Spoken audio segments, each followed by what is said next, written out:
दयानंद भाऊजी, हं. तुम्ही दिवाळीच्या दिवशी त्या केदारकडे गेला होतात, म्हणजे काही काम होतं का सहजच? नाही, मी दिवाळीचा फराळ घेऊन गेलो होतो. हां, आणि काय आमच्यात ना खूप छान मैत्री झाली आहे, त्यामुळे असं छान गप्पा मारत बसलो त्याच्याशी. काय ग, तुला कशाला नसत्या चौकशा? ते केदारकडे जातील नाही तर आणखी कोणाकडे जातील, तुला काय करायचंय? मला काळजी वाटली म्हणून विचारलं मी. नाही म्हणजे काय आहे, आमचा भाडेकरू आहे तो, पण आजकाल अशा लोकांचा काही भरोसा नसतो.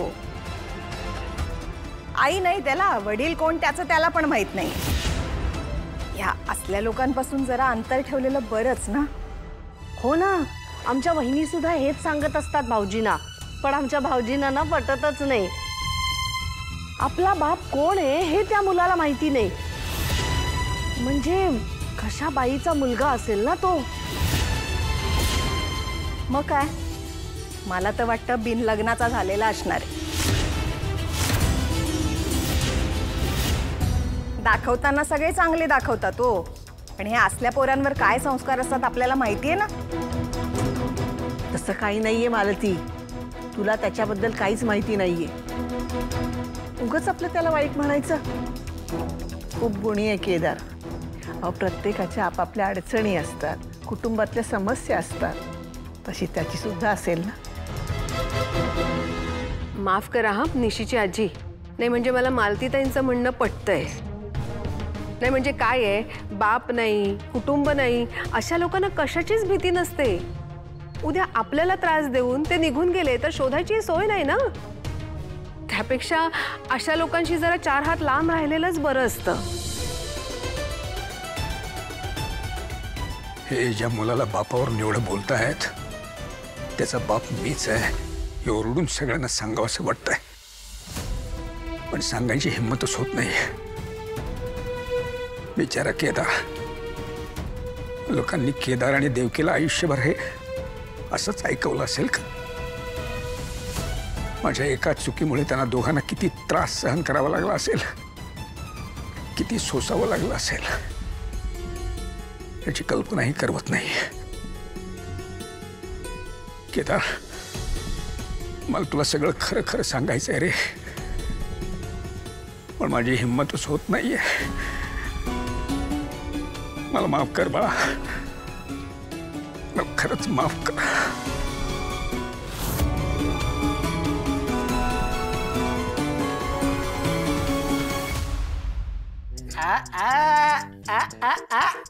कोणतर लय आठवण काढायला वाटतं. खास माणूस दिसतंय. घ्या पाणी घ्या. बरं ते जाऊ दे, मला सांग जागा कुठे आहे ती? अहो आधी पाणी तर पिशीला का नाही?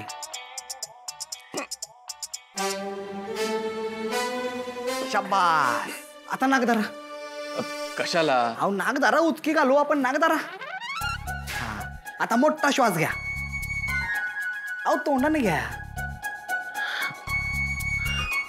हा, आता नाकानं सोडा. अहो हात सोडा मग श्वास सोडा. शाबास. आता जायला बघा उचकी. झालं? हा, निघायचं आपण? निघूया की. कुठे जायचंय? तिकडे तिकडे. चला.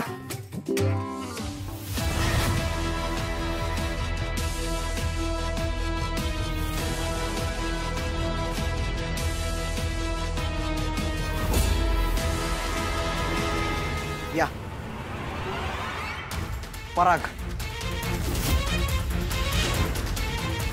कॉलेजमध्ये समजायला पॅडे म्हणतात. कोणाला बी विचारा, जाम फेमस आहे पॅडे. हो तुम्हाला सांगतो, लय हुशार पोरगा, अभ्यासू.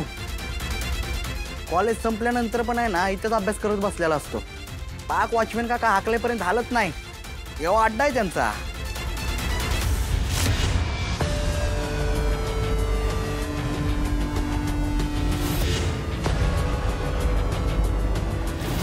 आवाज काय घेताय? पेटवा की.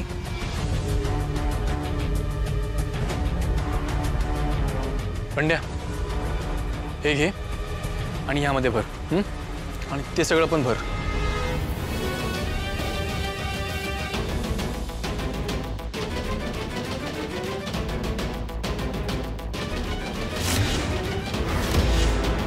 हे थांब, हे घे, हे थांब.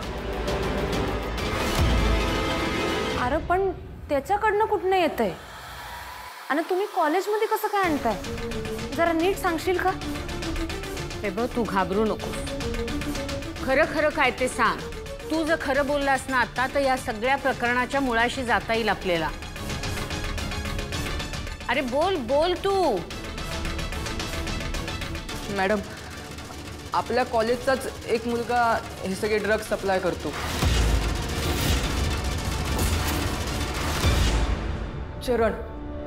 चरण नाव आहे त्याचं.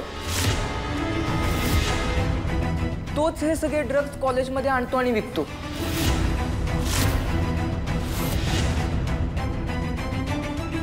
कौशिकी मॅडम, तुम्हासनी या प्रकरणाच्या मुळाशी जायचं होतं की नाही? मग चरण तोच आहे जो आमच्या कॉलेजमध्ये सगळे ड्रग्ज पुरवतोय आणि पोरासनी देतोय. लय वाया गेलेला पोरगा होतो. कौशिकी, हे आपलं एक कॉलेज झालं. अशी अनेक कॉलेजेस असतील, अनेक चरण असतील. हे विष त्या सगळ्यांपर्यंत कोण पोचवतं हे शोधून काढलं पाहिजे. मॅम, आत्ता आपल्याला एक लीड सापडली, पण हे रॅकेट मी लवकरात लवकर एक्सपोज करेन ह्याची खात्री बाळगा. आणि त्यामध्ये आपलं कॉलेजचा स्टाफ तुला जी हवी ती मदत करेल. Thank you ma'am. इन्स्पेक्टर साहेब, मला वाटतं आता आम्ही अनिकाला घरी घेऊन जाऊ शकतो. कौशिकी मॅडम, अनिका विरुद्ध आपल्याकडे काहीच पुरावे नाहीत, त्यामुळे तिला अरेस्ट नाही करता येणार आपल्याला. फॉर्मॅलिटीज कंप्लीट करून घ्या आणि घेऊन जा अनिकाला. Thank you sir. मॅम, मी निघते. आपण पुन्हा भेटूच. नक्की. All the best. थँक्यू. भेटून खूप बरं वाटलं. मलाही.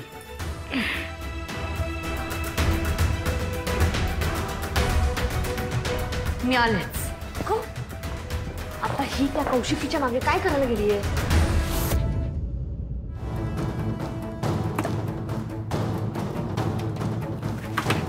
तारिणी, तारिणी,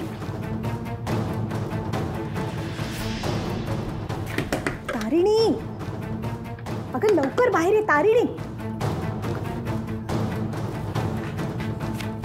गेली ही मुलगी आता. Hey you news channel, wait, I am talking to you. काय ग न्यूज चॅनल, माझ्याशी पंगा घेशील तू? तुला माहित नसेल ना म्हणून सांगून टाकते. अनिका महाजन आहे मी, अन्नपूर्णा ग्रुप ऑफ इंडस्ट्रीच्या एंटायर एम्पायरची मालकीण. आता कळलं मी कोण आहे. त्यामुळे आता माझ्याशी ना पंगा नको घेऊ, नाही तर तुझ्या आणि तुझ्या न्यूज चॅनलची न्यूज बनवून टाकेल मी. कळलं? सिरियसली अनिका, तुझं वय काय? तू बोलतेस किती? हां, जेवढं वय आहे ना तेवढंच बोलावं माणसा. लहान आहेस ना, लहान मुलीसारखीच वाग. आणि आपल्या कॉलेजची सिनियर म्हणून एक फ्री ॲडवाईस देते तुला. आपण कोणाशी बोलतोय, काय बोलतोय याचा विचार करावा. It helps. Brother, Anika Mahajan आहे मी. अनिका, मीच विचार केला तर तू काय करशील? Seriously Anika, I can't believe I have to deal with you. Seriously. But anyways, Anika, तुझ्यासारखी मी फक्त बोलत नाही, मी जे बोलते ना ते मी करूनही दाखवते. आपल्या कॉलेजमध्ये ड्रग्ज कुठून आले, ते कोणी आणले, कमळीला या सगळ्यात कोणी फसवलंय हे मी फक्त शोधून नाही काढणार आहे, ते मी प्रूव्हही करणार आहे. ही न्यूज चॅनल तुझी न्यूज बनवणार आहे. So all the best. Bye.